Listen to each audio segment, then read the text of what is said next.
Bueno, hola, ¿qué tal? Mi nombre es Gonzalo Fuentes, bienvenidos a nuestro curso seminario sobre teletrabajo. Vamos a estar trabajando hoy, mañana y pasado sobre este tema que nos ha impactado, nos ha venido un poco de rebote y se ha acelerado en el fenómeno de la pandemia. La pandemia nos ha llevado a marcha forzada hacia el teletrabajo. Mucha gente que no estaba preparada, mucha gente que no esperaba tener que enfrentar este tipo de trabajo y sobre todo muchas organizaciones que no estaban ni cerca de pensar que existía la posibilidad del teletrabajo para el conjunto de sus trabajadores. En este fenómeno que hemos estado viviendo y que estamos viviendo en estos momentos de llevar nuestro trabajo cotidiano a otras esferas, a otros espacios, a nuestros espacios vitales, en la mayoría de los casos. Tenemos un conjunto de efectos, de fenómenos que se van desplegando al mismo tiempo que nosotros vamos replegando nuestro accionar hacia el hogar, hacia el espacio del sí mismo familiar. Vamos a estar trabajando en las próximas horas. Hoy estaremos una hora aproximadamente, va a depender un poco también de las preguntas y cómo se vaya caldeando el seminario y por supuesto que también de la participación de ustedes. Hasta donde lleguemos, calculo que una hora aproximadamente vamos a estar en la charla. Vamos a trabajar algunas cosas que tienen cierto nivel de complejidad. Me parecía interesante no partir de los lugares comunes. Sé que estamos bombardeados por estos temas, así que me pareció interesante arrancar desde otro lugar, que ahora les voy a contar, pero que uno percibe el registro a través de la información, de la saturación de la información, de la hiperpresencia de las personas que se encargan de comunicar hoy en día, tanto en los medios habituales de comunicación como en los medios más informales, pero que en realidad van siendo nuestros medios principales de consumo, redes sociales, YouTube, etc.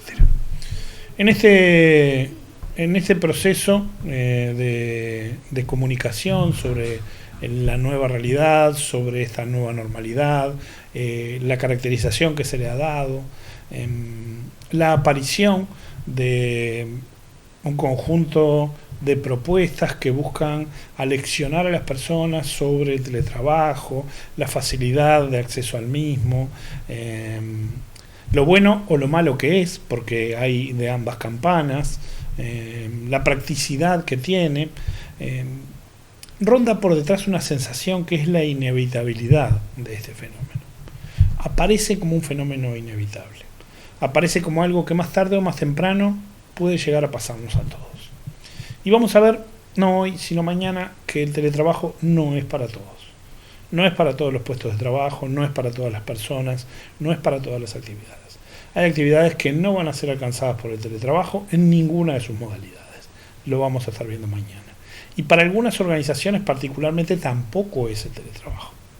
También vamos a ver en qué tipo de organizaciones y qué esferas de esas organizaciones o qué ámbitos de esas organizaciones son los que van a ser difícilmente alcanzados por el teletrabajo. Además de ello, por último, que me parece que es lo que trajo a muchas personas a inscribirse en este curso seminario, estamos día a día enfrentando desde quienes son profesionales en ejercicio de lo que tradicionalmente se llamaba liberal de la profesión, aquellos que hacen de su profesión su vida cotidiana no como empleados, sino prestando servicios a terceros, clientes, pacientes, personas que trabajan en área de salud o en asesoramientos contables, administrativos o en venta directa o en formación, en cursos.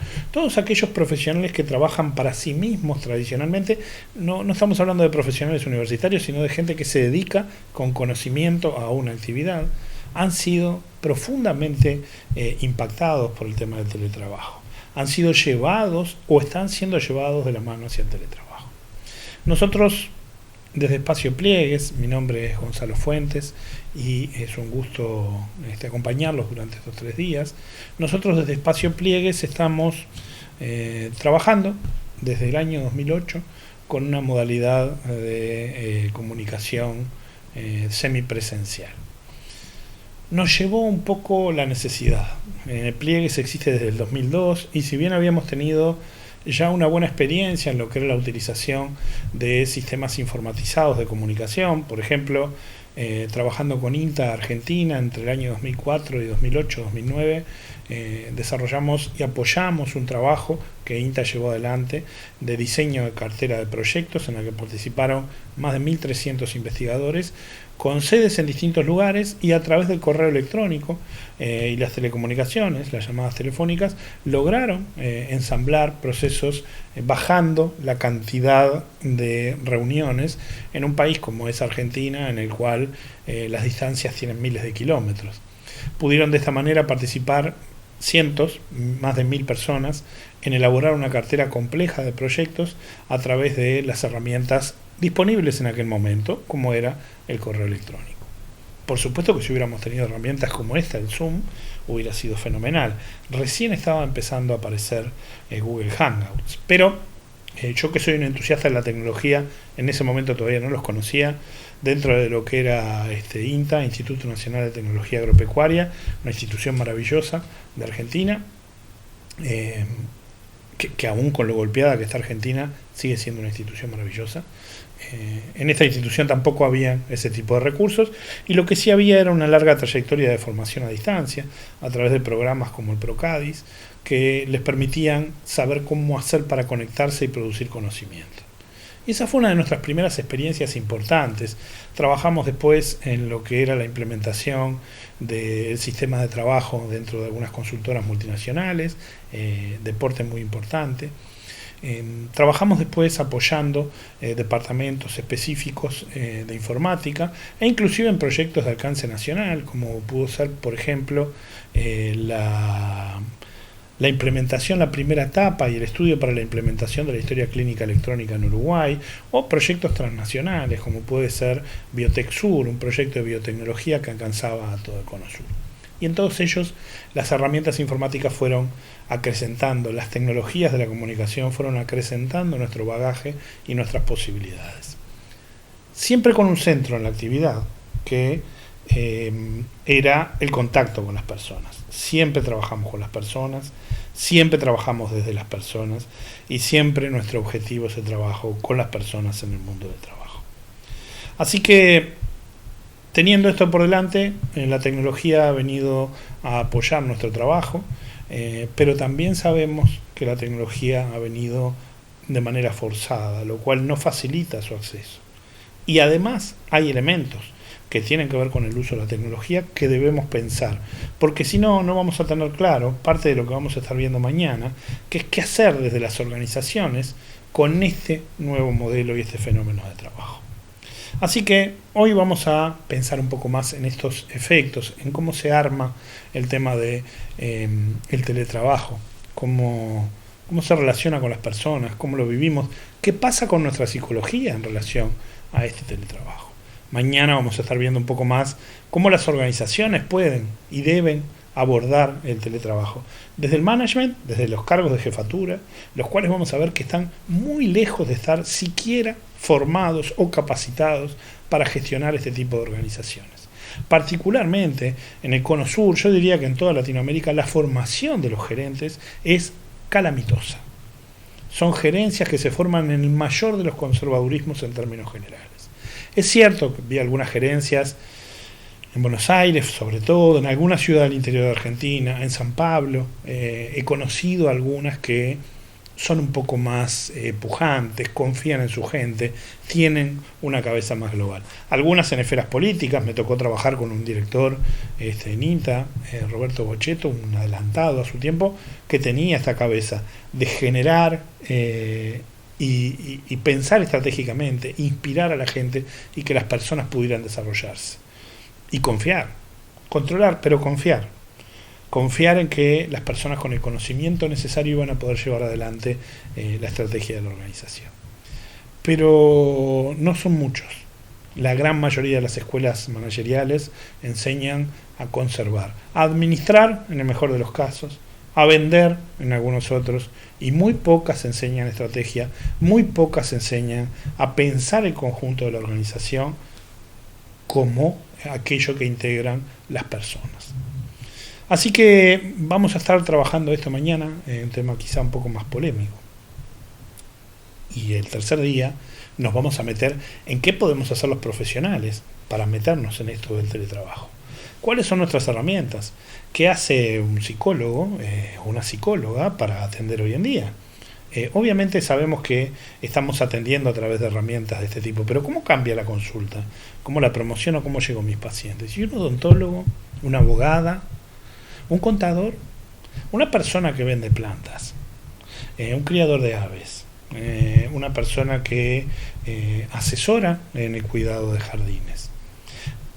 Cualquier profesión que se les ocurra que se ejerza en forma liberal, hoy en día tiene que tener un modo de relación con los elementos tecnológicos, y les vamos a transmitir el nuestro.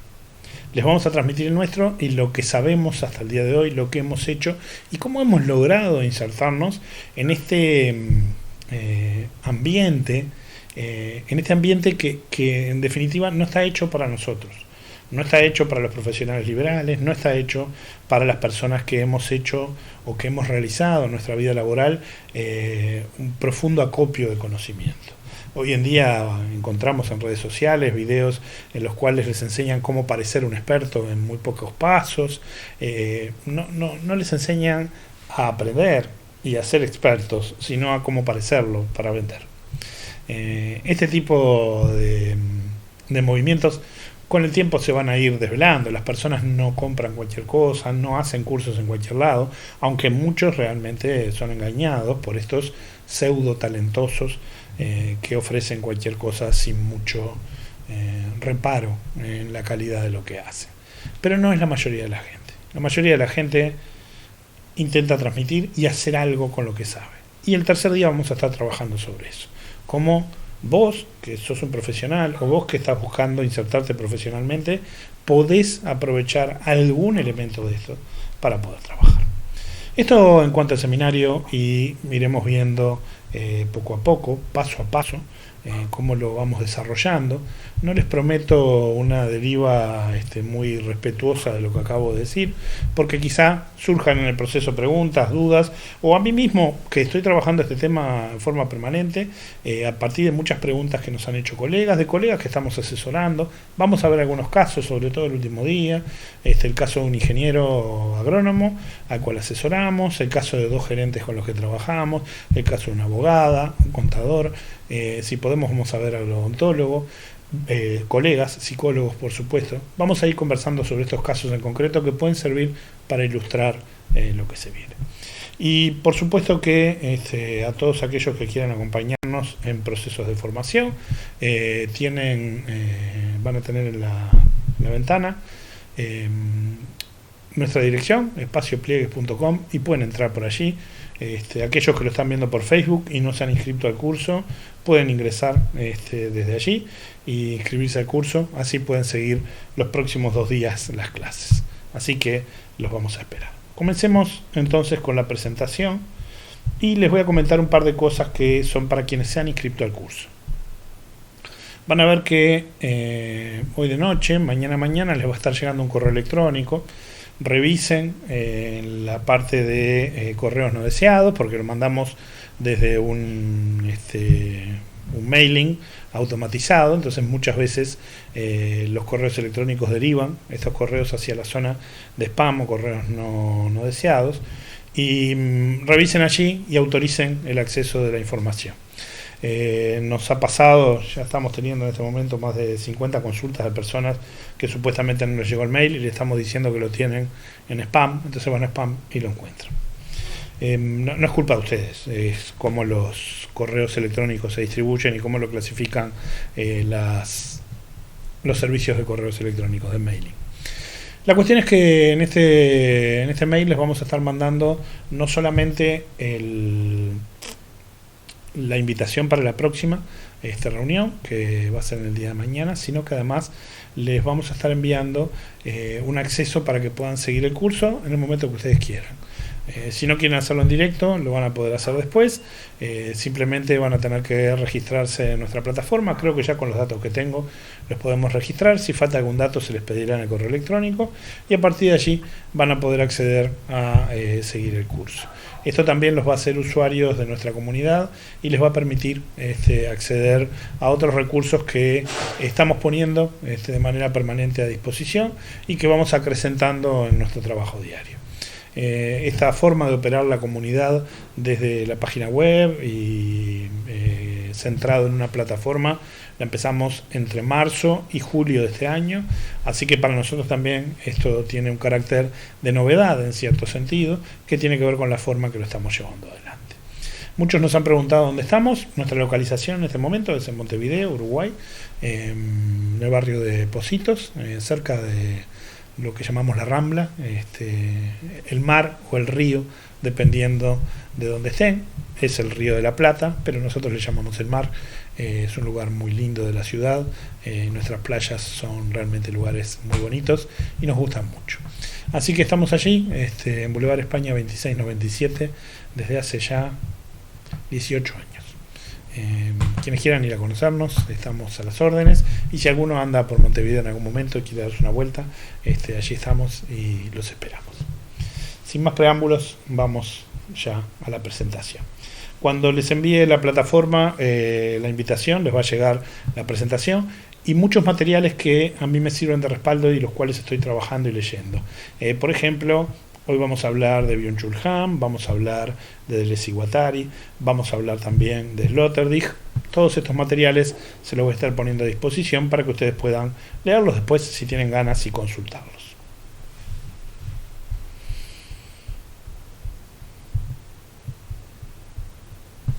Teletrabajo, psicología y organización. Este es el título que nos pone a trabajar en este tema. Nos interesa el teletrabajo, pero desde lo que hacemos, desde la psicología de las organizaciones y el trabajo. Y la psicología de las organizaciones no es un concepto sencillo ni fácil de entender, porque la psicología se entiende muchas veces de manera individual. Estamos mucho más vinculados al saber psicológico de forma individual y lo pensamos desde el elemento de la psicopatología, tradicionalmente a través de los procesos de enfermedad o sufrimiento que tienen las personas y lo que son los tratamientos psicoterapéuticos. Sin embargo, la psicología reconoce otros elementos a partir de que profundizan el conocimiento del psiquismo humano. Y esta profundización en el conocimiento del psiquismo humano lleva a que la psicología se traslade allí donde las personas están, allí donde las personas son. Y allí donde las personas son diversos elementos, diversos ámbitos en los cuales nos movemos cotidianamente. Así, por ejemplo, un niño es en su casa, pero también es en la plaza de juegos, en la escuela, con sus amigos, en el club. Un adolescente es en el baile, con sus amigos en el parque, en su liceo, en su secundaria, en su lugar de estudios, en su familia. Las personas somos en diversos lugares. Los adultos somos la tercera parte, casi la tercera parte de nuestra vida en el trabajo. Y esta es una frase que desde ya va desapareciendo. Somos en el trabajo. Ya no va a implicar la idea de lugar. Somos en el trabajo, ya no va a implicar la idea de traslado. Hay personas, aproximadamente un 4% a 5% que hace más de 6-7 años trabajan casi exclusivamente de forma remota. Esto se ha ido incrementando hasta que ahora se llegó a calcular en el comienzo de la pandemia que un 40% de las personas que trabajaban, y acá yo quiero acotar los elementos cuando hablo de sociedad, en sociedades semi-industrializadas, como pueden ser las ciudades latinoamericanas más desarrolladas, o como pueden ser ciudades totalmente industrializadas, como las del primer mundo. No estamos hablando de sectores en donde hay poco acceso a los elementos de comunicación, donde hay mayores índices de pobreza, donde la cultura no está tan desarrollada o donde la cultura no está tan occidentalizada.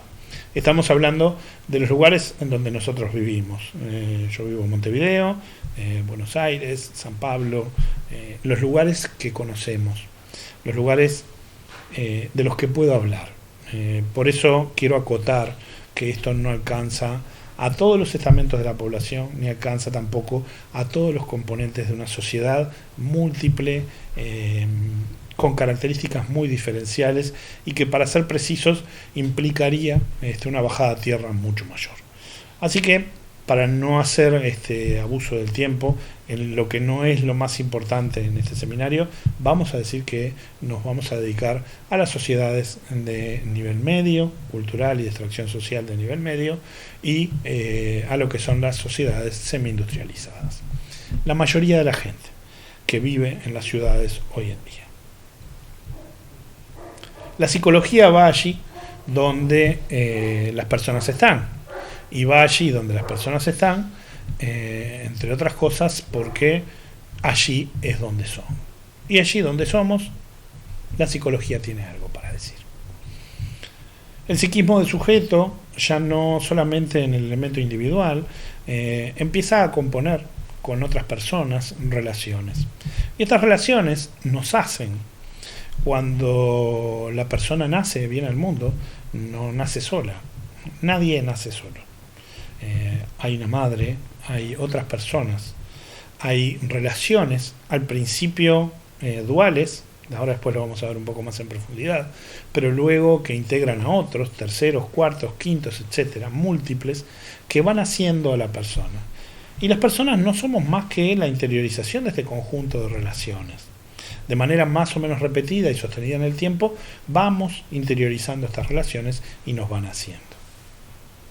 Estas relaciones que interiorizamos tienen un fin, tienen objetivos, tienen una forma de ser, tienen personas que las componen, tienen idiomas, tienen diálogos, tienen una complejidad de componentes que hace que cada una de ellas implique mundos distintos.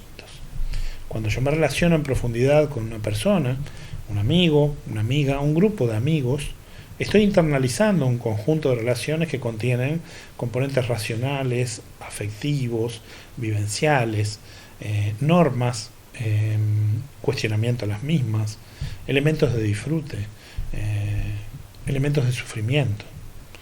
Todos estos componentes vienen con el conjunto de relaciones. Y la vida, el crecimiento del sujeto nos va preparando para que este conjunto de relaciones, esta educación, esta formación, con instituciones, con personas, con grupos, con la familia, con otros individuos, nos lleven hasta el punto en que seamos adultos, y el ser adulto implica ser productivo. Y el ser productivo implica integrarse al mundo del trabajo. Así que si la psicología tendrá para decir, porque va a recoger a la persona que está en el trabajo, que es en el trabajo, y vamos a trabajar con esa persona que está intentando ser, con todas las nuevas relaciones que se internalizan y que conforman lo que nosotros hoy en día llamamos el sí mismo laboral. No es un sí mismo en un sentido cerrado, ni solamente en un sentido de interioridad cerrada, sino que es un sí mismo abierto, es una zona de transición entre los elementos que componen a la persona y los elementos que componen a la organización del trabajo. Y este sí mismo laboral se desarrolla de una manera sumamente compleja, pero que la psicología va estudiando paso a paso. Así que cuando nosotros hablamos de ser en el trabajo o estar en el trabajo, hablamos también de que hemos sido formados para ir a trabajar, para ir desde nuestro hogar, nuestra casa, hacia la oficina. No quiero ser demasiado insistente con este tema, pero me parece que es importante fijar el punto de partida. Nuestra educación, nuestra formación se ha hecho, y piensen ustedes en lo que han hecho y lo que han estudiado, salvo que sean informáticos, que en este caso nos van llevando un poco de ventaja, pero aún la mayoría de los informáticos ha pensado en general en trabajar en una oficina, en un lugar en donde haya un equipo de trabajo, con otras personas. Esta forma de pensar y de vivir el trabajo, para la cual nos hemos formado choca de manera forzada con una realidad, por muchos deseada, durante mucho tiempo, que es el de trabajar en mi casa. Por muchos anhelada, pedida, trabajar en mi casa, no depender más de los tiempos, no tener que ir más a la oficina. Aquí hay muchos factores que influyen. Después les voy a comentar algunas encuestitas. Pero lo importante es que esto que hemos pedido, cuando lo empezamos a vivir, no era tan maravilloso como parecía. O estaba a la altura de lo que esperábamos, pero nos trae otros problemas distintos. Lo cierto es que hay un proceso de adaptación que es el que se pone en juego en este momento y para el cual les diría que somos la última generación que está preparada. Ahora después van a ver por qué. Y vamos a pasar a uno de los fundamentos del por qué. Deleuze y Guattari, en las 1000 mesetas, trabajan en un punto, un apartado, algo que ellos llaman un tratado de nomadología. Son autores complejos, no voy a ir a la densidad conceptual que podría estimular una discusión al respecto, aunque no descarto que en el futuro lo podamos hacer si le interesa a alguno. Ya les comento que vamos a estar abriendo nuestro canal de YouTube al público, así que en cuanto puedan, les agradecemos que, como dicen los youtubers, pongan suscribir aquí abajo y hagan clic en la campanita. pero más allá de eso, que nos puede resultar todavía gracioso y que después va a ser seguramente una frase incorporada en el día a día, vamos a estar subiendo esto a YouTube. Les decía que este fenómeno de la nomadología, que después podemos retomar con mayor profundidad, implica que los seres humanos, lo escuchaba el otro día también a Joaquín Rodríguez, una charla que dio sobre el tema del impacto de la pandemia, del encierro. Ya les comento que uno de los primeros temas que vamos a estar trabajando en el canal de YouTube es la psicología del encierro, este fenómeno de la aislación que se ve desde distintos lugares y con distintos grados. No quiere decir estar encerrado las 24 horas del día, quiere decir tender al encierro. La nomadología nos plantea que los seres humanos, los que hoy nos decimos personas, venimos de grupos primitivos que originalmente eran nómades. Los grupos de humanos no eran recolectores, no cultivaban, ni plantaban, ni criaban animales. Eso lo encontraron a posteriori. Al principio éramos nómades y nuestro instinto, nuestra conformación biológica está orientada a eso. Caminar grandes distancias, andar en grupo, recorrer, moverse. Y este moverse y recorrer lleva a que la persona se oriente en función de varias de nuestras capacidades. Reconocimiento de los territorios, posibilidad de trazar caminos, establecer sendas, analizar con poca información situaciones complejas de contexto, conformar grupos estables y sólidos, capacidad de construcción y de destrucción. Todo esto acompaña nuestra esencia del nomadismo. Y esta esencia del nomadismo, que viene marcada desde la biología mismo, se enfrenta en determinado momento a el sedentarismo. Y el sedentarismo triunfa. Triunfa porque logra ser más eficiente, logra cubrir las necesidades básicas de mejor manera, logra eliminar el desplazamiento, pero genera otro tipo de desplazamientos que sustituyen el desplazamiento original. Aquello que era un desplazamiento físico se vuelve un desplazamiento subjetivo. Y aparecen algunos fenómenos que son novedosos dentro de lo que es lo que podemos llamar la civilización. Aparece la observación, ya no la observación del nómade que va reconociendo el territorio, sino la observación contemplativa, el tiempo de ocio, el pensar por pensar. Esto no se va a desarrollar de forma fuerte hasta los griegos, pero sí aparecían atisbos, elementos en distintas civilizaciones que mostraban el pensar en los juegos políticos, el pensar en la administración, esta contemplación, de la cual viene la filosofía en definitiva, y aparece, como les decían, los griegos, pero este contemplatio, esta contemplación, se da recién en el sedentarismo. Este sedentarismo que permite que las personas transiten subjetivamente de uno a otro componente. Ahí nosotros nos vamos a apoyar en una lectura muy personal de Sloterdijk. Sloterdijk es un filósofo holandés que escribe en alemán, alemán en definitiva, que es muy renovador en sus planteos y que tiene un tratado en el cual intenta abordar las formaciones subjetivas, la forma que tiene el sujeto. Y él habla de esferas. Y reconoce en las esferas el punto en el cual se puede empezar a responder el gran planteo de Heidegger, cómo es que es el ser, el estar en el mundo, cómo estamos en el mundo. Y con esta construcción, que él habla de esferas, va a empezar a responder a ello. Y fíjense la complejidad de este pensamiento y cómo va a venir a colación. Ahora después vamos a recapitular todo, quédense tranquilos. Nómades, sedentarismo, civilización, tránsitos subjetivos, pensados, fantaseados, ya no físicos, pequeños traslados, viajes, voy hacia el afuera, pero sitúo un adentro, que es la aldea, que es la civilización, que es el lugar en donde nos quedamos.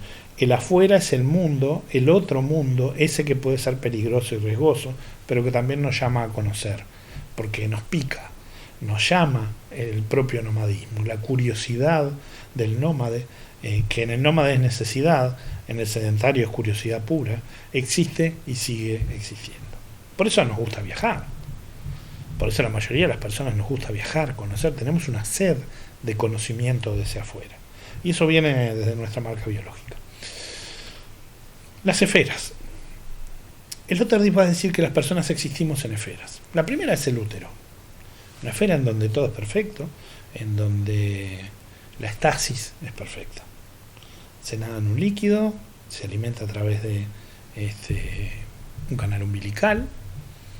El feto tiene todo lo que necesita: calor, temperatura, cuidado, resguardo, todo. Pero en algún momento esa esfera se rompe. Y esa esfera que se rompe implica el nacimiento. Y ese nacimiento establece una díada, un par, madre-hijo, que nuevamente configuran una esfera. Y es muy hermoso ver, pero también muy lindo estudiar esta relación primaria, madre-hijo, desde la propia psicología. Y realmente hay una aislación. En ciertos momentos el mundo desaparece para ellos. Y en esta díada el niño va adquiriendo sus primeros conocimientos del mundo, del exterior. Pero más adelante aparecen otras díadas: el niño y el padre, el niño y sus juguetes, el niño y su abuela, el niño y la institución. Aparecen otras díadas que van conformando nuevas esferas. Ya no es la esfera de mamá-niño, sino que es la esfera de la familia: mamá, papá, niño, hermanos, mamá, papá, niño, hermanos, abuela, que se van configurando como esferas que no sustituyen, sino que conviven y que permiten el tránsito de unas a otras. Y hay esferas que marcan una interioridad, porque esta primera díada, que después es tríada y después es múltiple, entre el niño y la madre, se internaliza y conforma una especie de interioridad. Y esta interioridad, que es una esfera en sí misma, se distingue de la afuera por sus límites, sus bordes, su esfera. Y si se fijan, nuestra vida transita en esferas. Nuestras casas, nuestras cuevas, pueden ser cuadradas, pero metafóricamente son esferas. Son esferas en las cuales transitamos nuestros cuartos, los dormitorios, los escritorios, los lugares de tránsito que tenemos cotidianamente, en los que vivimos, configuran espacios de resguardo con límites más o menos equidistantes, en donde el centro es la persona. Así es, Sloterdijk nos va a decir inclusive que estas esferas, muchas de ellas son el afuera del adentro y el adentro del afuera.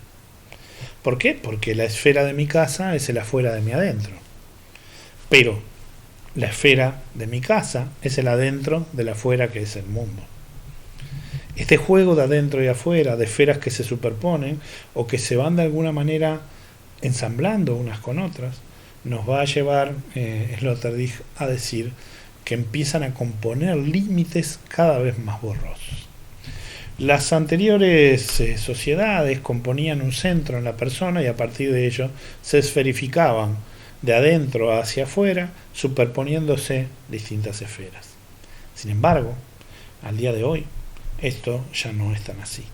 Si bien existe un pequeño tránsito en donde todavía se conforman esferas singulares, hay un momento en el cual estas esferas dejan de estar presentes como concentradas en el sujeto y empiezan a aparecer descentradas del sujeto.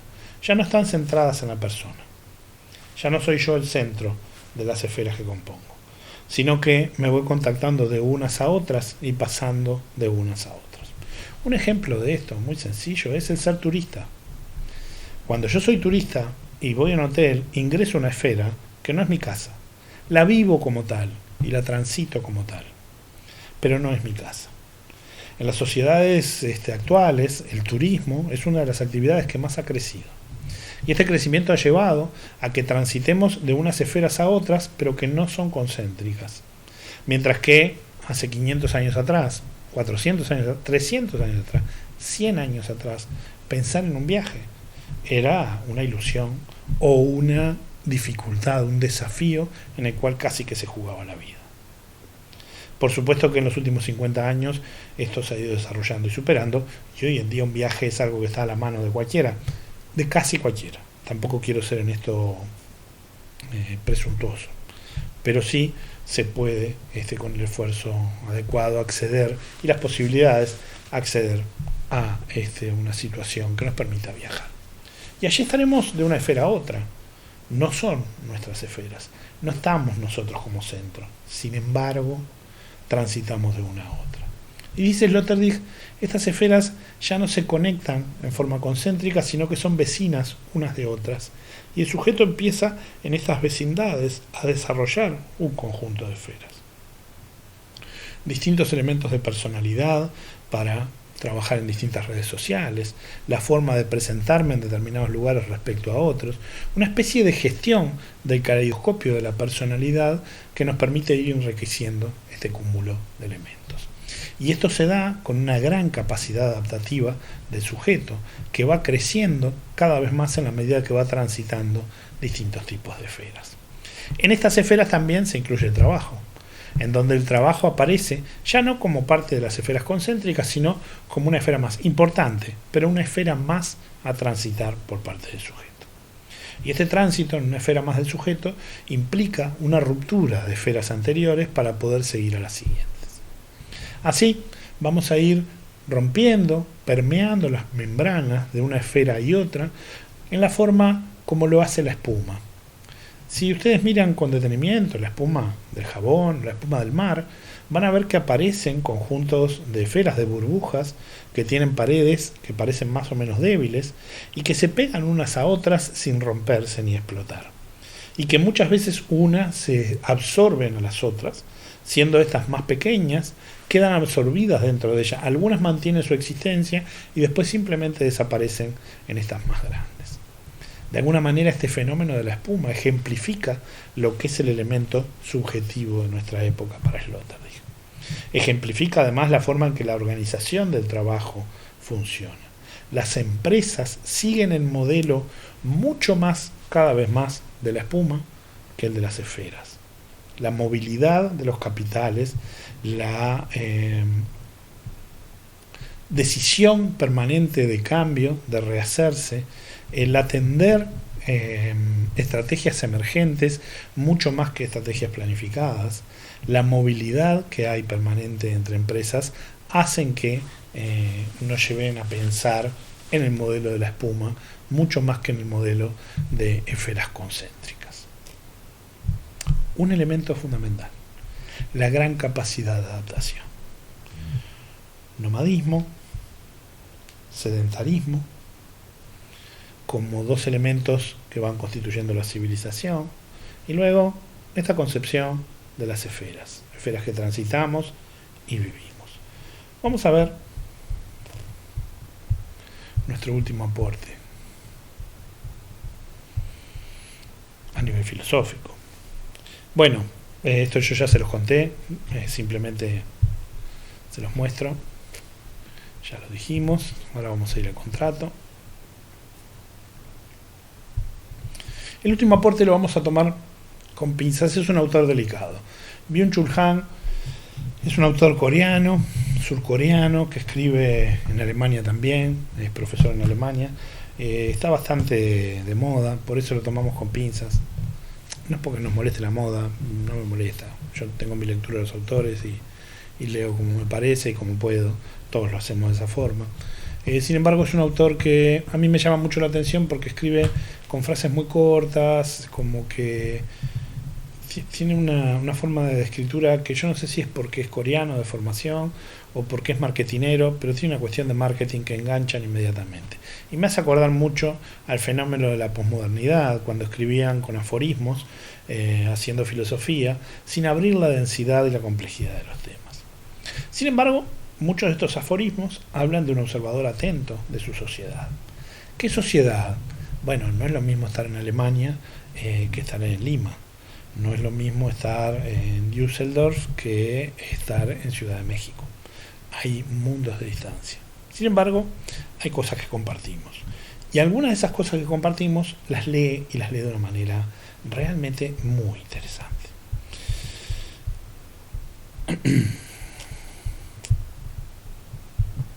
Byung-Chul Han va a plantear en La sociedad del cansancio, que es el texto que estamos utilizando nosotros para compartir ahora con ustedes, va a plantear que en principio arranca con una lectura muy propia de lo que es el mito de Prometeo. Y disculpen que si no tengo las notas. Esta lectura del mito de Prometeo, lo llama el Prometeo cansado, tiene una particularidad. Prometeo recibe un castigo luego de haber logrado su objetivo, y este castigo es que un águila por la eternidad le va a estar comiendo el hígado. Prometeo llega al fuego, el conocimiento sagrado de los dioses, no siendo un dios, y esto es lo que lleva al castigo divino de Prometeo. En esta lectura de Prometeo, él nos va a decir que el mito de Prometeo puede reinterpretarse considerándolo una escena del aparato psíquico del sujeto. Y dice, no es de cualquier sujeto, es de este sujeto, del rendimiento. Él ya nos ubica desde el vamos que existe un sujeto de la actualidad que se llama el sujeto del rendimiento. Ahora vamos a ver cómo lo explica y por qué es interesante para este abordaje nuestro. Dice, se violenta a sí mismo, está en guerra consigo mismo. El sujeto del rendimiento se cree en libertad, cree que tiene la máxima libertad, pero no tiene ninguna soberanía, nos va a decir. Se halla tan encadenado como Prometeo. Prometeo se halla encadenado y el águila le come el hígado. El águila devora su hígado y va constantemente creciendo como su alter ego. Y este alter ego, este otro yo, este sí mismo que acompaña y que castiga, de alguna manera es parte de este sujeto. Y él dice, esto puede ser reinterpretado como el aparato psíquico del sujeto contemporáneo, porque está en guerra con ese alter ego. Si lo vemos como la relación consigo mismo, es una relación de autoexplotación, y esto caracteriza al sujeto de rendimiento, la autoexplotación. Y hagamos aquí un pequeño paréntesis, porque las formas de autoexplotación son innumerables y pululan por todos lados, desde el ser el propio dueño de tu negocio hasta abrir una empresa y repartir pedidos para pedido ya o la que sea. Allí hay formas de autoexplotación que encubren explotaciones tradicionales, y en otros casos es el propio sujeto el que se somete a estas formas de autoexplotación. Se somete a estas formas, de explotación a través de la autoexplotación. Esta cuestión de yo trabajo para mí. Encubren las formas de explotación tradicionales y movimientos mucho más complejos que tiene el proceso de producción en nuestra época. Pero lo cierto es que, estando allí la explotación, nos va a decir Byung-Chul Han, de alguna manera el sujeto del rendimiento, este sujeto que él nos va a enseñar de qué se trata, se autoexplota. Es indoloro el hígado. El hígado no duele. Dice, lo único que le pasa a Prometeo es que se cansa. Está cansado. En la sociedad del rendimiento, la lucha con tu alter ego no duele, cansa.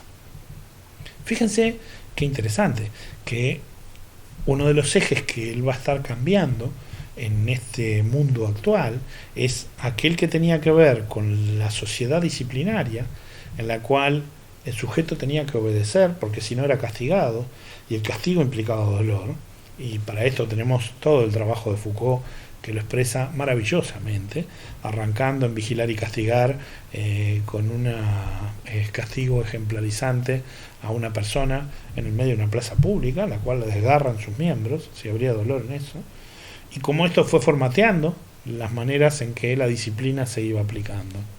En la escuela, cuando se le pegaba a los niños con la regla, o los hacían caminar sobre la sal o sobre el maíz descalzo, las penitencias, parados, cosas que algunos vivieron, que otros no vivimos, pero que sabemos que existieron.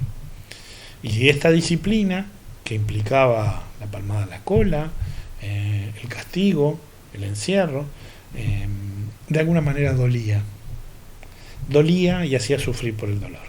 Sin embargo, dice Byung-Chul Han, eso fue sustituido, ya no por el dolor, sino por el cansancio. Rendimiento, cansancio. Vamos a ver qué nos dice de todo esto. Lo primero que nos va a hablar Byung-Chul Han es de que hay una epidemia, y que esta epidemia tiene que ver con la manifestación de elementos neurológicos que se expresan en el comportamiento de las personas. Y nos va a decir que esta epidemia, que la asocia con el pánico, con las crisis de pánico. Él también va a hablar de la depresión, va a hablar del trastorno de atención, y también va a hablar del burnout como ejemplos de este tipo de patologías, de estas enfermedades que aparecen en esta época.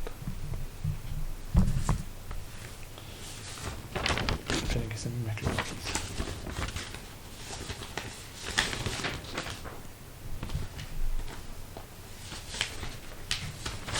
Aquí estamos. Perdón. Esta violencia neuronal que lleva al conjunto de enfermedades, dice, no surge de cualquier lado. Surge de un exceso de positividad. Es más, se rompe el sujeto por un exceso de positividad. Y vamos a pensar un poco en nuestra época. Fíjense en las redes sociales, las comunicaciones permanentes de hay que darle para adelante, si se puede, vamos arriba, si nosotros podemos. Esta cuestión de la positividad y alejar la negatividad, que aparece en el discurso cotidiano como narrativa, tiene un anclaje más profundo en este pasaje de una sociedad de vigilancia, una sociedad disciplinaria, a una sociedad mucho más centrada en el rendimiento. Ahí nos diría Andrés Iguatari que hay una sociedad de control, y es un punto que en algún momento quizá discutamos. Por ahora vamos a tomar esto de la sociedad del rendimiento. Y esta violencia que se ejerce, nos va a decir Byung-Chul Han, es una violencia de tipo neuronal. ¿Por qué? Porque las neuronas explotan de tanta positividad, porque ya no pueden. En esta sociedad de lo que se trata es de poder, no de no poder. El no poder no existe. Sí, nosotros podemos. Haz lo que tú quieras. Si te esfuerzas lo suficiente, lo vas a lograr. Este es el discurso, estos son los mensajes que todos los días escuchamos y vemos, en todos lados. Propaganda, escuela, conversaciones con los amigos, historias, narraciones, todo el tiempo. Positividad, positividad, positividad. Y cuando ya no hay más poder, porque ya se cansó de poder, no puede más. Y cuando no puede más, deviene la depresión.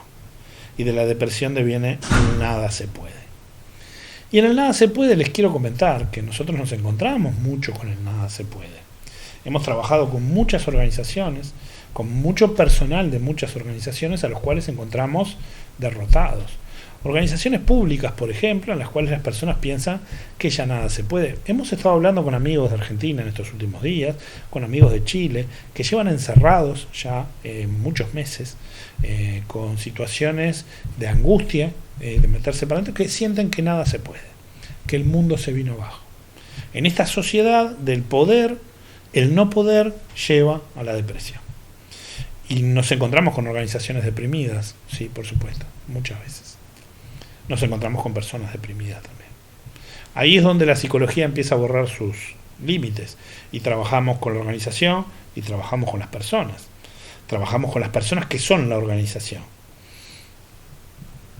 Este exceso de positividad,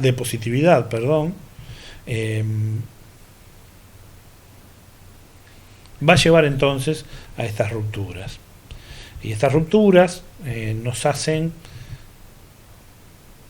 de alguna forma ubicar en la depresión, en el trastorno de atención e hiperactividad o en el burnout, encontrar manifestaciones de descarga que llevan al no puedo más.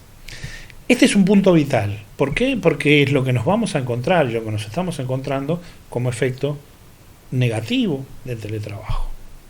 Hace pocos días atrás, esto es casuística, es clínica, no es estadística, tuvimos la consulta de una ex paciente que nunca le había pasado, empezó con ataques de pánico cuando empezamos a investigar el tema del encierro, lo había superado más o menos, no había tenido todavía, pero sobre fines de mayo, mediados de junio, cuando ya la cosa empezaba a abrir, empezó a tener ataques de pánico. Y estos ataques de pánico tuvieron que ver particularmente con que ella estaba trabajando en su casa, se había preparado para trabajar unos meses en su casa, hijos, marido, perro, gato, etcétera, todo el paquete, se había preparado para trabajar en su casa, y para trabajar en su casa, que se había preparado, le avisan que va a tener que seguir trabajando en su casa. Porque en realidad lo que se había preparado era para no seguir haciéndolo, quería volver a su oficina. Ella le parecía que no, porque le hacía sentir mala madre. Porque ¿qué madre no quiere estar en su casa con sus hijos? ¿Qué padre no quiere estar en su casa con sus hijos? Somos malos padres si no lo queremos. Fíjese hasta qué punto empezamos ya a encontrar cómo se ahondan las raíces de esto del teletrabajo, centrándonos en lugares en los cuales no los hemos pensado. Yo debería querer estar en casa todo el día. Me siento mal si no estoy en casa. ¿Por qué? Porque quiere decir que no quiero estar con mis hijos, con mi familia. ¿Es eso? Sin embargo, ella, en este juego más culpógeno, empezó con crisis de pánico. No podía tolerar estar trabajando mucho más en la casa. Y empezamos a trabajar sobre eso. Otro caso, también clínico, paciente que estábamos trabajando y seguimos trabajando. Empezaron alteraciones en el dormir. El sueño empieza a cortarse, se despierta más temprano, despertarse más temprano lo lleva a un estado de alerta, trabaja en un trabajo que le implica estar en estado de alerta, vinculado a la salud, con lo cual el sueño se empieza a poblar de lo que era el trabajo, lo que antes no le pasaba, que llegaba a su casa y podía desenchufarse, hoy en día llegó el trabajo a su casa, parcialmente, y esto pegó en que buena parte de ese estado de alerta empezó a interrumpir el dormir. Así tenemos varios casos. Algunos de pacientes, otros de empresas con las que trabajamos y de personas que trabajan en las empresas, que hemos visto que ha habido cambios en el humor, cambios. Tenemos un cliente, por ejemplo, es un tipo que se dedica hace años a la atención al público, está hecho paté de la columna, desde hace 3-4 meses, porque la columna nos sostiene en nuestro equilibrio, en nuestra estabilidad, se siente inestable, como hace años que no se sentía. No estaba preparado para esta inseguridad. ¿Qué va a pasar el mes que viene? ¿Tengo que mandar a la gente al seguro de paro o no? Él también es un trabajador. ¿Voy a vender? No voy a vender. ¿Cuánto preparo hoy? ¿Qué pongo a la venta? ¿Qué compro? La inestabilidad. La columna. Hecho paté. Bloqueos, analgésicos, todo lo que se les ocurra. No funciona. O sea que esta violencia neuronal que se expresa a través de todas estas vías, fíjense que crisis de pánico, alteraciones en el dormir, problemas de dolor en la espalda, llevan a que haya una cierta cantidad de descargas que expresan el no poder. Porque no podemos no poder. Esta sociedad no permite no poder. Podemos hacer cualquier cosa, pero no decir que no podemos. Y este es uno de los elementos que va a afectar muy negativamente en el teletrabajo. No podemos decir, quienes tenemos el privilegio de trabajar en nuestra casa, que no queremos trabajar más en nuestra casa. No quiero estar más tantas horas con mis hijos. No quiero estar más tantas horas con mis perros. Ni con mi casa. Ni con mi marido. Ni con mi esposa. Ni con mi compañero, ni con mi compañera, ni con lo que sea. No quiero estar en casa todo el tiempo. No podemos. Porque es un privilegio. Vamos a ver mañana, como les decía, que no es para todos el teletrabajo, pero para los que es, resulta un privilegio. Y esta es la paradoja. Más allá de la sociedad disciplinaria, ya les expliqué alguna cosa de la disciplina.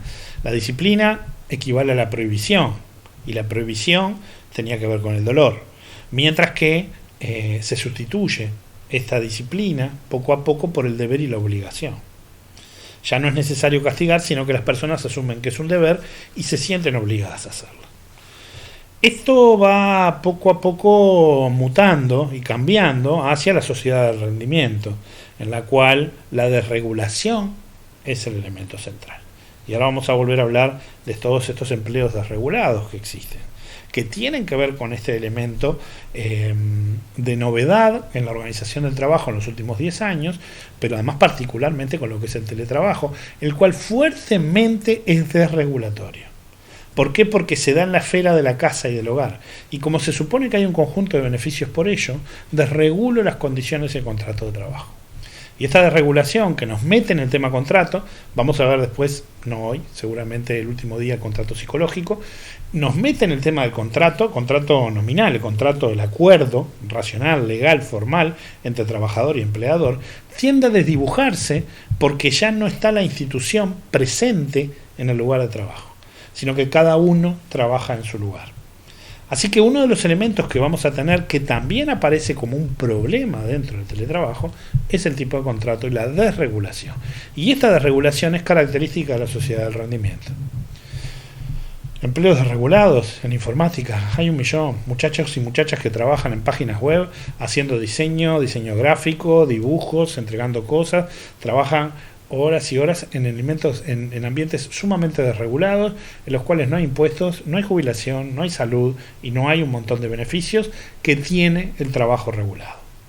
Así que este elemento de regulación del trabajo está siendo también atacado por estas formas de trabajo, que aparecen no solamente por el teletrabajo, sino que aparecen generalizándose a partir de estas novedosas formas de trabajo, que tienen como centro un mensaje muy fuerte a lo que es la colectividad, la generación millennial y centennial, y aquello de tú puedes lograrlo, tú eres el centro de tus acciones. Sí podemos hacer lo que sea si hay voluntad y esfuerzo suficiente. Veíamos el otro día en un programa de televisión, una competencia en donde uno de los participantes convencido decía, sí, yo pongo la actitud, yo puse toda la actitud. No es un problema de actitud, es un problema de conocimiento. Muchas veces es un problema de conocimiento. Quienes quieran aprovechar el teletrabajo de manera saludable van a tener que tener conocimiento. Y ya les adelanto, ¿para dónde sí es aplicable el teletrabajo? Para la sociedad del conocimiento. Para la sociedad del conocimiento. Quienes trabajen fuera de la sociedad del conocimiento no van a poder aplicar teletrabajo. ¿Es un privilegio? Sí, es un privilegio. Pero también se puede acceder a la sociedad del conocimiento a través de la formación y los estudios. O sea que, si bien es un privilegio, también es algo que se puede generar a partir de políticas públicas, a partir de promover la transformación de los trabajadores. Lo que antes se llamaba el ayornamiento, hoy en día se llama readaptación, reeducación, en donde se va a tratar de que, o se debería intentar que los trabajadores pueden participar cada vez más de la sociedad de conocimiento, porque el trabajo va a ser cada vez más conocimiento. Vamos a ver después algunos ejemplos, y tengo el seminario del futuro del trabajo, que lo dimos el año pasado, en este mismo marco. Lo van a poder ver después en YouTube si quieren, porque lo vamos a subir dentro de los primeros videos que subamos, que ahí trabajamos un poco más a fondo esto. ¿Qué generaba la sociedad disciplinaria? ¿Qué generaba la disciplina y la prohibición? Generaba psicosis, la locura, y generaba criminales. Mientras que la sociedad del rendimiento genera depresión y genera fracasados. Ojo, la sociedad disciplinaria generó muchísimas cosas, ¿no? Pero como efecto colateral negativo, generaba psicosis, locura, y generaba criminales. Estos son dos conceptos negativos, fuertes. Usted está loco, usted es un criminal. Que aíslan, que ponen afuera, pero que son generados por la propia sociedad. Sin embargo, la sociedad del rendimiento, vamos a ver que el tema no es el criminal, el tema no es el psicótico. Lo que se genera como novedad específica de la sociedad del rendimiento es la depresión. Y dentro de la depresión, particularmente, el fracasado. Ya no el criminal, sino el fracasado. No hay nada peor que un fracasado. Con una fracasada, no hay nada peor. Y esto es algo que genera evitaciones sociales, aislamientos, etcétera, etcétera. Así que la depresión y el fracasado es lo que se genera. Esto nos lleva a la sociedad de la farmacología, ojo, que existe y está instalada en todas nuestras sociedades. Particularmente nosotros vivimos en una sociedad que está sobremedicada absolutamente, o por lo menos con mucha medicación circulante. Lo vemos en el consultorio, que vienen con la cantidad de pastillas los pacientes, diagnosticadas por distintos psiquiatras que van consultando aquí y allá, y algunos que no son psiquiatras y les van dando medicamento uno arriba del otro y después los toman todos juntos. Pero en esta sobremedicación, en esta farmacología que se aplica en el control social, tiene mucho que ver con esto. Sí puedes, y es we can. Esta afirmación, esta positividad lleva nuevamente a la descarga que veíamos. ¿Y de qué se trata todo esto? De más producción, de más productividad y de más organización. La positividad del poder, de este poder, es más eficiente que la negatividad del deber. Si nosotros ponemos la positividad en el rendimiento, vamos a poner la negatividad en la disciplina, porque castiga o saca. Allí hay negatividad. Es mucho más eficiente la positividad del poder, de este poder vinculado al rendimiento, que la negatividad que traía el deber. El sujeto del rendimiento es verdugo y es víctima porque se explota a sí mismo.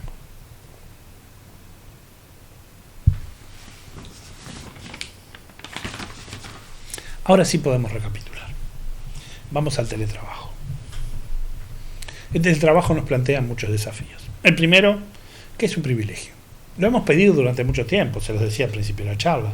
Hemos reclamado, hemos querido estar en nuestras casas trabajando. Hemos querido tener la posibilidad de trabajar desde nuestras casas. No trasladarnos 1 hora y media en el ómnibus, en medio de transporte que a veces son complicados. Quienes tienen la suerte de estar cerca de su trabajo, mejor, pero quienes no la tienen, se sufre el traslado en las ciudades en donde, aun cuando hay buenos medios de transporte, llevan tiempo. Dejar a los gurises, ir al trabajo, coordinar para que alguien los levante, o que los levante tu pareja, después volver a tu casa, cansado, después de haber estado todo el tiempo fuera de tu casa. Deseamos trabajar en nuestras casas. Si yo le pregunto a la mayoría de las personas que trabajan dentro de una fábrica, si preferirían estar trabajando en la fábrica o manejando la máquina desde su casa, todos, sin excepción, me van a decir que preferirían estar manejando la máquina desde su casa. Sobre esto hay un capítulo que después lo vamos a analizar en algún video de Homero Simpson, de los Simpsons, en el cual Homero se da cuenta que si logra un determinado peso por obesidad, le van a diagnosticar, va a tener que ir a trabajar a su casa y le van a instalar todo para trabajar en su casa. Es un capítulo no solamente descacharrante, pero que si no nos muestra cosas que son durísimas. Pero también está ese deseo muy fuerte de estar en mi casa trabajando. Así que lo primero es eso, lo deseamos. ¿Es bueno todo lo que se llama? No, no es bueno, pero en realidad no está mal, y se transforma en una especie de privilegio. Las personas que tienen que estar entregando en una bicicleta, en un delivery, o quienes están trabajando en una fábrica, o quienes trabajan en carga y descarga, o quienes arman pedidos en un depósito, o personas que trabajan en construcción, personas que trabajan en atención directa a las personas, no pueden estar trabajando a distancia. Sistema de cuidados, etcétera, etcétera. No pueden estar trabajando a distancia. Pero los que trabajamos con una computadora, que podemos comunicarnos a través de estos medios, sí podemos. Lo primero, entonces, un privilegio. Lo segundo, es que pasamos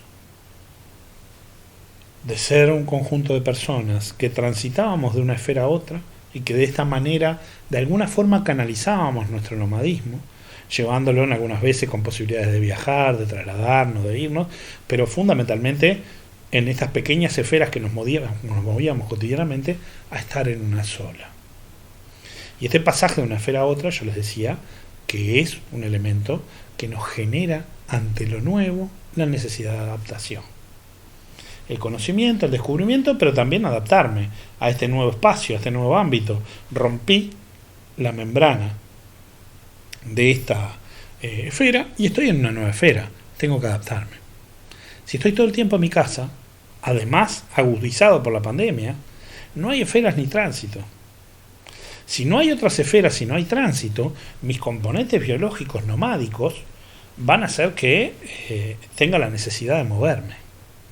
Y si esa necesidad de moverme no se da en lo físico, vimos que lo sustituye lo subjetivo. Entonces, ¿por dónde me voy a mover? Por el mismo lugar por el que trabajo. Y lo que va a configurar es un incremento importante de la productividad, que es uno de los elementos que sale en todas las encuestas. El trabajo, el teletrabajo, el trabajo hogareño a distancia ha incrementado la productividad de las personas. Todas las encuestas dan eso. Después las vamos a ver, les voy a citar algunas y les voy a dejar para que las puedan ver y tengan los respaldos. Pero las que yo he accedido dicen que la productividad ha aumentado. Punto interesante, porque es lo contrario que esperábamos. Porque el gran temor de las gerencias es el temor a los pijamas. ¿Pero cómo? ¿Me está atendiendo en pijama desde la casa? Sí, pero la productividad aumentó. Ojo, no le tengas miedo a los pijamas, le diría a ese manager. Fíjate qué es lo que pasa con la productividad. Y la productividad aumenta. Aumenta la productividad porque estamos mucho más metidos en esto. Y al estar más metidos en esto y no poder salir ni movernos, buscamos adentro de esto. Y buscar adentro de este mundo de comunicacional, de las redes sociales, de lo existente virtual, nos lleva a otro tipo de fenómenos. Este tipo de fenómenos que hacen que nos situemos nuevamente en el sedentarismo, pero no en la contemplación, sino en este viaje mental permanente que tenemos en el teletrabajo. Así que vamos a estar trabajando, no vamos a poder transitar estas esferas físicamente, lo vamos a hacer de manera mental, vamos a incrementar nuestra producción y nuestra productividad y vamos a perder la capacidad de adaptación. Y este es uno de los fenómenos que va a incrementar el problema de los colapsos. Y las crisis de pánico van a ir incrementándose. Y van a ir incrementándose otras patologías por el estilo, como los trastornos de ansiedad, fundamentalmente, o la depresión. ¿Por qué razón? Porque son las respuestas ante la no adaptación. Si no puedo adaptarme, voy a responder desde ese elemento patológico. Así que hay que estar atentos a los problemas con el dormir, a las prácticas cotidianas en las cuales perdemos conductas básicas como el aseo, el acicalamiento, la preparación para salir, cosas que tenían que ver con el vivir en sociedad y que hoy las estamos metiendo para adentro. Y adentro de casa no importa cómo me vean.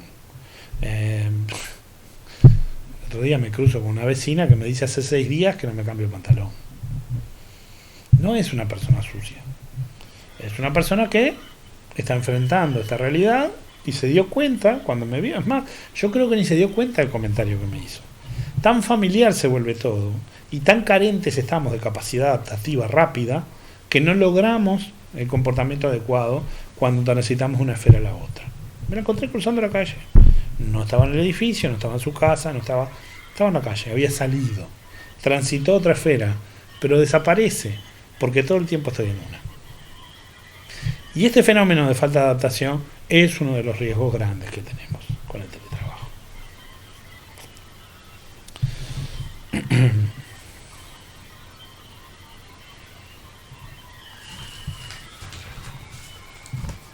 Cuando nosotros hablamos de teletrabajo y hablamos de psicología, hablamos de nuevas formas de organización también del psiquismo.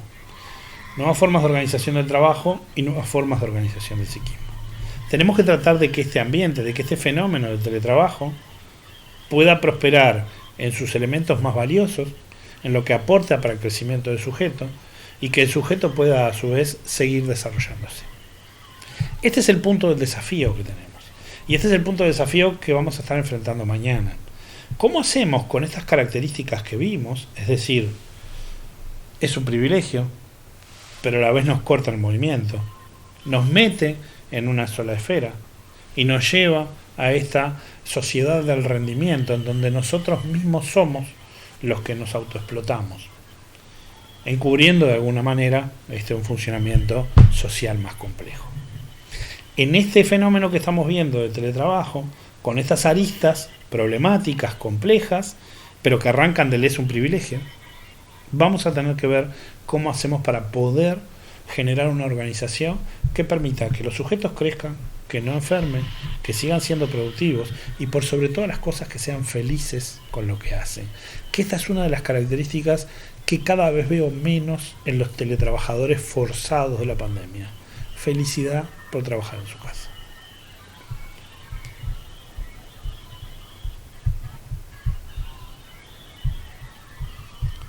A ver.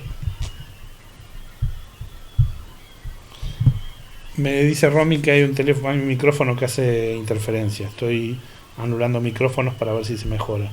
Ahí, Romy. O los demás igual.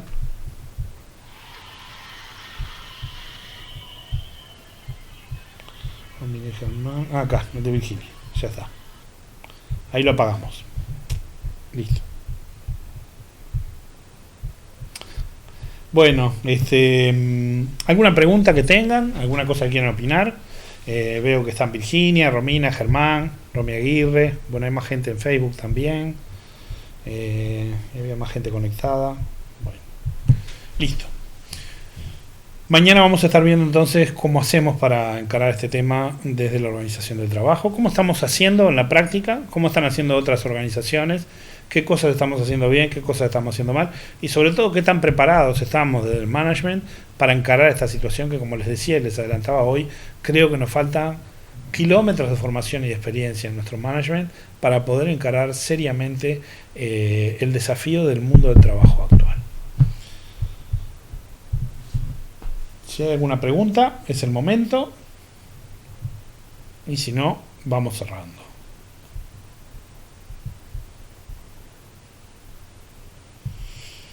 Déjenme ver a ver si hay alguna pregunta en Facebook.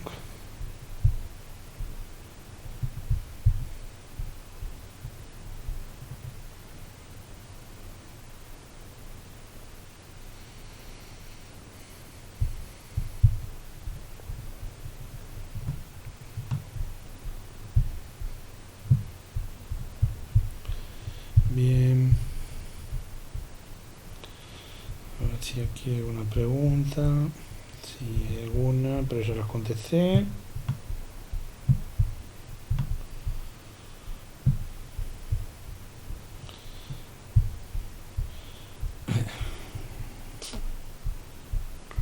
Bien. Bueno. No, yo las que habían ya más o menos las contesté. Y